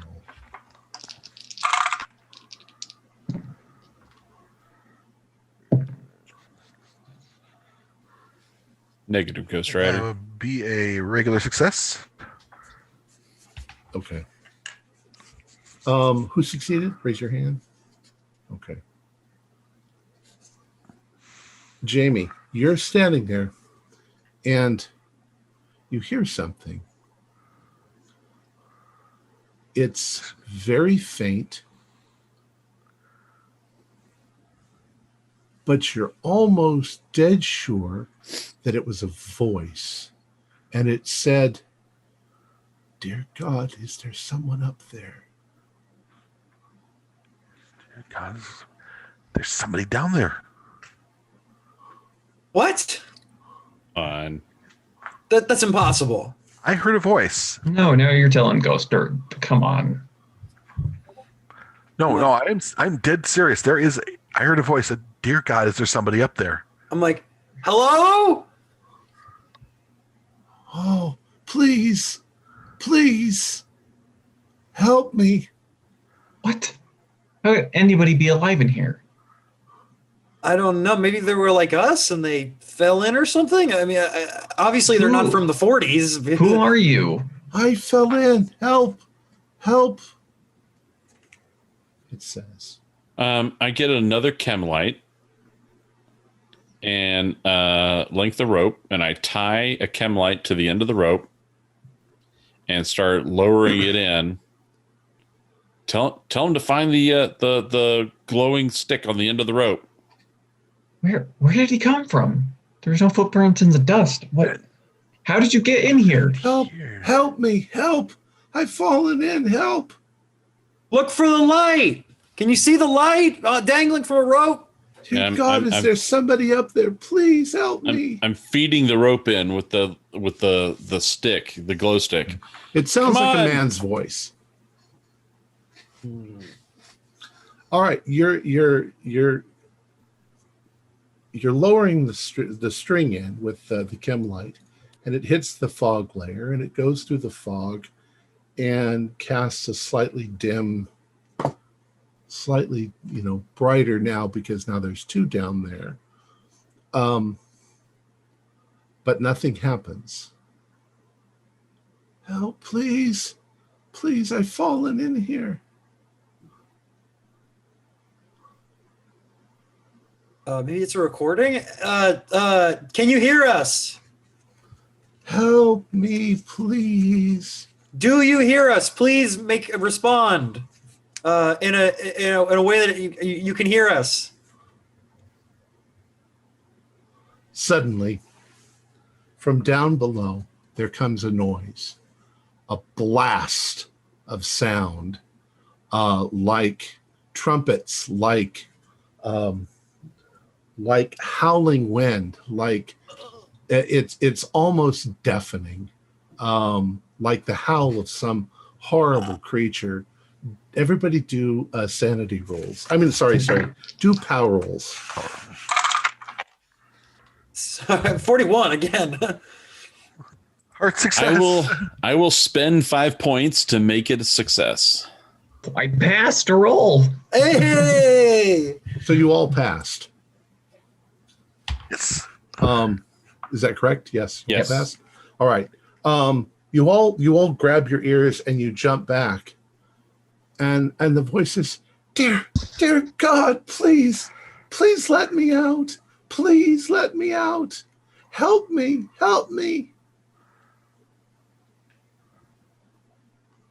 What What the hell was that? Is the noise continuing, or is it just a? All right. It was like a blast. What was that? Who are you? What's your name? There's no answer. I mean, we got to go get him. We got to go save him. I guess you're right. So there's a railing all the way around this. Let's tie one into the rope around the rail, and then we just shimmy down the rope. Use our flashlights. We've got that lantern. Let's just shimmy down the rope, start looking around, find him, come back to the rope, and then, two of us go down there, two of us stay up here, and then, they can do the hauling and hoisting. All right. So who's going down? Who's staying up? I'm no good climbing down there. I'll go. I'll go. All right. We'll anchor the rope for you up here then. Doc, you could probably use some help. You might want to come with me just to render first aid. Point. Yeah. George, why don't you stay up here? I'll go down with. Are you any good at climbing? Well, we'll find out, won't we? I'm decent at it. I'm going to make sure the shotgun's loaded. This guy could be, whoever's down here could be dangerous. All right. If you insist, Doc. There is suddenly another monster blast sound that comes from down below. You all jump back. Once again, do power rolls. No. Do I have a penalty dice on these? Actually, you should. Yes. I'm gonna spend 5 luck to make that a pass. I'm gonna regular.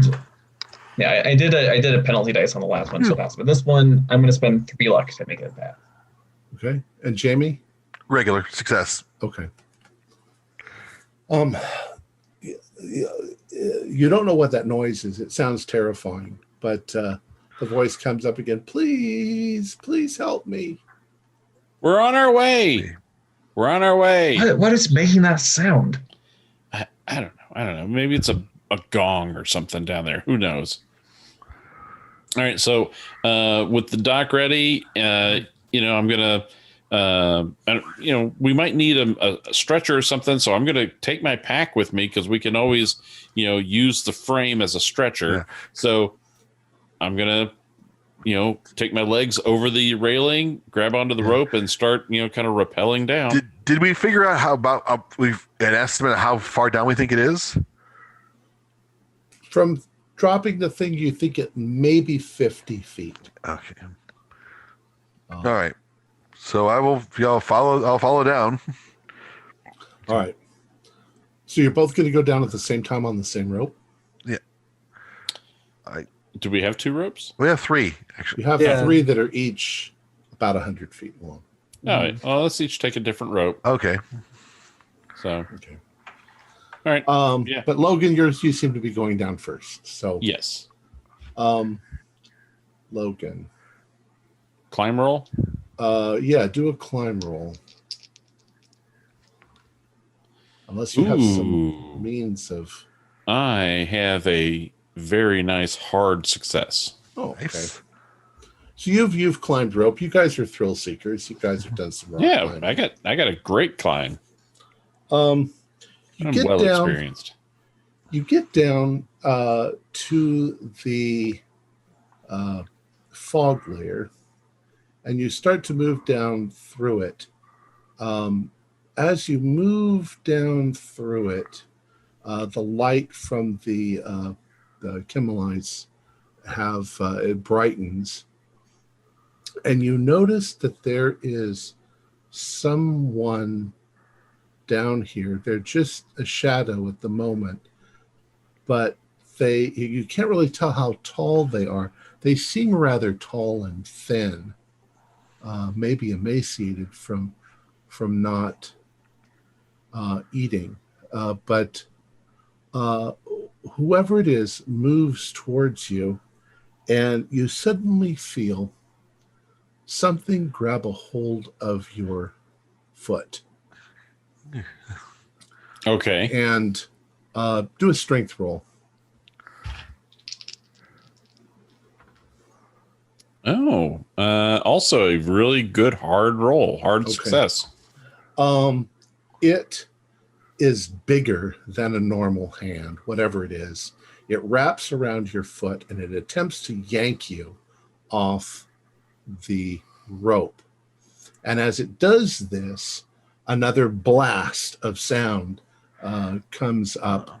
Everybody else do a power roll, except for Logan. Extreme success. 21. I'm going to spend 1 point of luck to make this a pass. Okay. And I will yell, "Hey! What's going on down there? What's that? What's going on? Something's Logan, got me!" Logan, you start to slide down the rope because it's pulling on you. All right. Well, And as you sort of turn in the darkness, there's this thing. It's kind of glowing blue. It's like a weird stretched out caricature of a human being. It has huge fangs and huge claws as its other hand comes into play and it grabs a hold of your leg and pulls you down and you yell. Who else is going down the rope? I was. I haven't started down yet. So it's Okay. Well, remember you had another rope. yeah. So Okay. I would. So you've climbed over the railing and you suddenly hear Logan scream as he apparently falls. What do you do? Well, Logan, are you all right? I'm gonna start pulling the rope up Yeah. and try to get Logan out of there. Yeah. I'm gonna hike back up and help pull him. Okay. Logan, at some point, let's go with the rope. Yeah, we And didn't. We weren't securing him to the rope. Another blast of sound comes up. Everybody do power rolls. No, you don't have to, Logan. Regular success. Okay, so an 81 is not good. I'm gonna spend 19 luck. Yeah, I'll spend 19 luck. Make that a success. We'll go to 20, 26 luck. That works. And Morgan, I sent you a message. We have to get him out of there. Just like pulling up the rope. I'm like, oh no, I don't think I still got him. This is just rope. The rope comes up. Is there anything I can do? Actually, do a power roll for me as well. An 7 is an extreme success. Okay. No, there's nothing you can do. You are confronted by this thing that is now leaping forward to try and kill you. Can I brawl? Can I fight back? Yes, you can brawl. Go ahead. I'm gonna be hitting it with my flashlight. 37 is a standard success. It got an extreme success. Of course it did. I rolled an 01. Oh no. So where is it? It actually does, and I apologize. Where is it?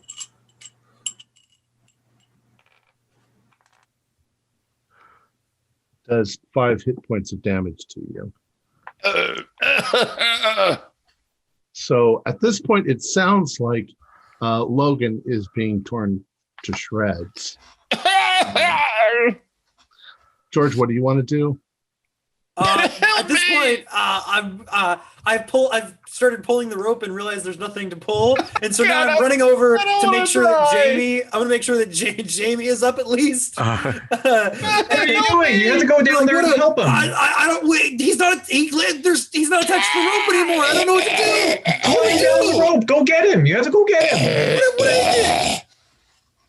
I'm just gonna try to flash my light, try to see if I can see him at all. Looking over. I'm over there pressing on Jamie's shoulders as he's trying to climb back up. Like, no, you have to go get him.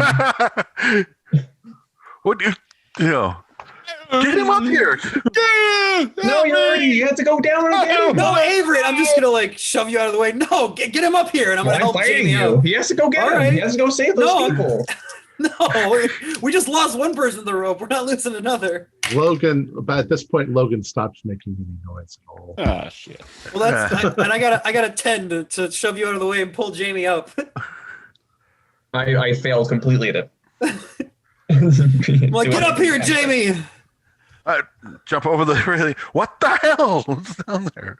I don't know. Something got Logan. He got separated from the rope. No, we have to save him. We have to go get him. Oh, what? They need our help. Avery, You're what a are you going to doctor. do? What are you going to do, Avery? I have a shotgun. We need to. You have to save those people. Okay. I can't see anything through that fog, and the first person we sent down got separated from the rope and torn apart. So I'm not. What do you mean torn apart? He just fell. You have to go save them. I think I know what something being ripped apart sounds like. What are you even talking about? There's somebody down there that needs help. I'm going to level a shotgun at you. Go down. You have to go get it out right now. No, and I'm going to grab the shotgun from you? And I'm going to fire. Okay. Let's see here. 50, 57. All right, I'm gonna spend 7 points of luck. Go to 19 luck to make that a success. Well, you know what? I'm going to spend 8 points of luck to make it an extreme success. Okay. So the shotgun goes off, and it hits George. Shotgun is. I'm dead. That's not like I'm just dead. I mean, it's like 46. Is it? You just shot me point blank. Yeah, 46. Yeah, no. So with an extreme, it's piercing, so that's max damage plus damage. So it's at least. Is a shotgun an impaling weapon? No. Bullets it's not. are. It doesn't. Yeah, but it's not. It's a blast. It's not a. It doesn't. It's not a Oh, bullet. it's a shotgun. Yeah, it doesn't impale. Still, It just does max damage. It just so I'm dead. 2d6. you literally blow a hole in George. The blood and splatter goes all over Jamie. Your spine might still be intact, but all the soft tissue around it won't be. And after that, I'm going to pump it again and then point it at Jamie. Go down there and get them out of there. What the hell did you just do? Get down there and save them. Is this you just killed George.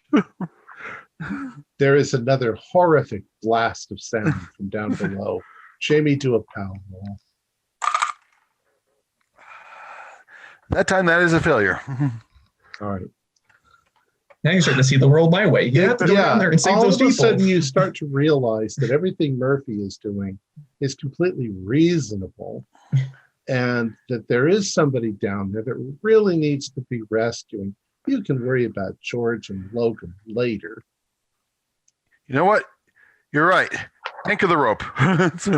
Yeah, let's go. Let's go save him. I'll go down. So the two of you manage, using a rope, to go down there.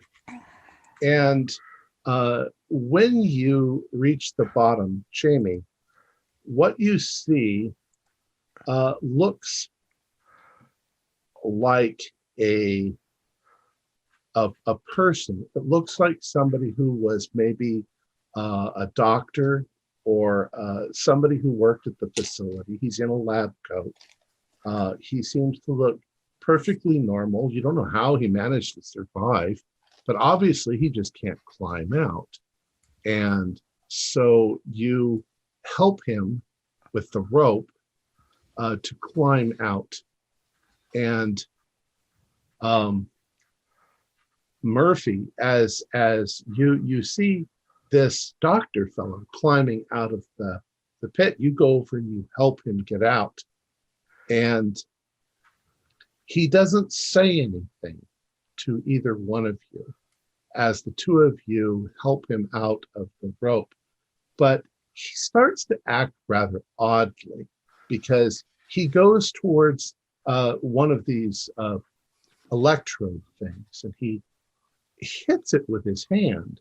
And when he hits it with its hand, it shatters and breaks and flies across the room as if he had super strength or something. And he does this to some of the equipment, and he heads over towards the double doors going out, and he just effortlessly rips them off the hinges, and this sound comes out of him. And for just a moment, what you see is something that looks like this.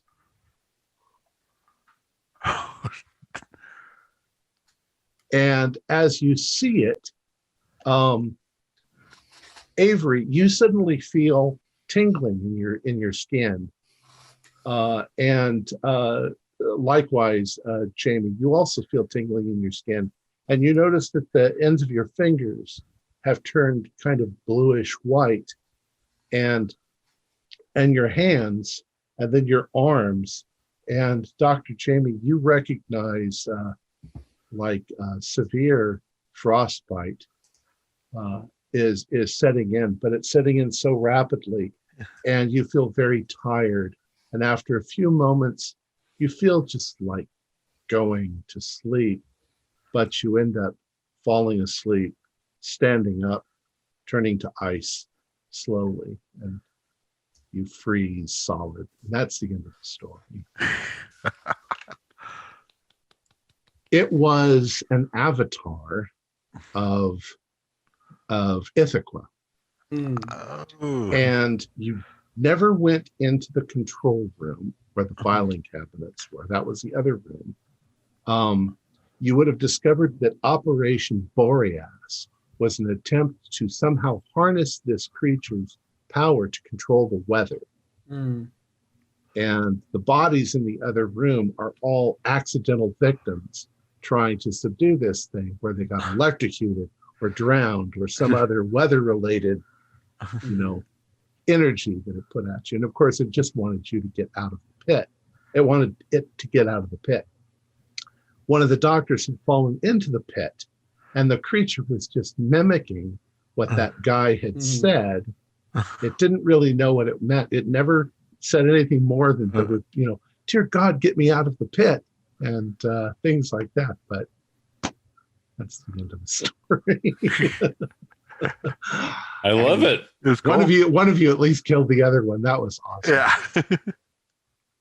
All right. I love Yeah, I love that. You killed him, but you had to go down there. Okay. Well, and that was it. The howl. Yeah. The howl is its power. If it howls, you do a power roll. If you fail the power roll, you suddenly become on its side. So Avery was. I texted Avery and it said, I feel that this person is trapped and you have to get it out. And I said, no choice. You have no choice. And then it's commanded you to get it out. You have to, no choice. So he turned on the rest of you.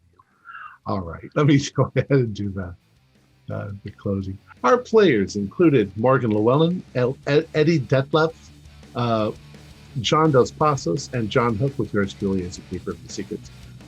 We have a Discord server where you can chat with our other members and set up private games and learn the finer arts of gameplay and game mastery. It's below. We currently are producing up to 4 shows a week with music and sound effects added in post-production in order to create a richer listener experience. We provide audio-only versions of our shows free for you to download from Podbean or iTunes. The costs involved with the show are provided almost entirely by our patrons. Without them, we wouldn't be able to do what we do. If you'd like to help support our show, please visit our Patreon account. Just $1 to a month will help us a lot. You can find a link in the description below. Like, share, and subscribe to our channel, and punch the bell icon for updates on our latest shows, and leave us some comments. We enjoy reading them and answering any questions you might have. This is Tom Rayleigh, together with all the members of our gaming team, inviting you to journey with us once again into the darkness for another adventure in the universe of H.P. Lovecraft and the Call of Cthulhu role-playing game. Until next time, good luck and good gaming.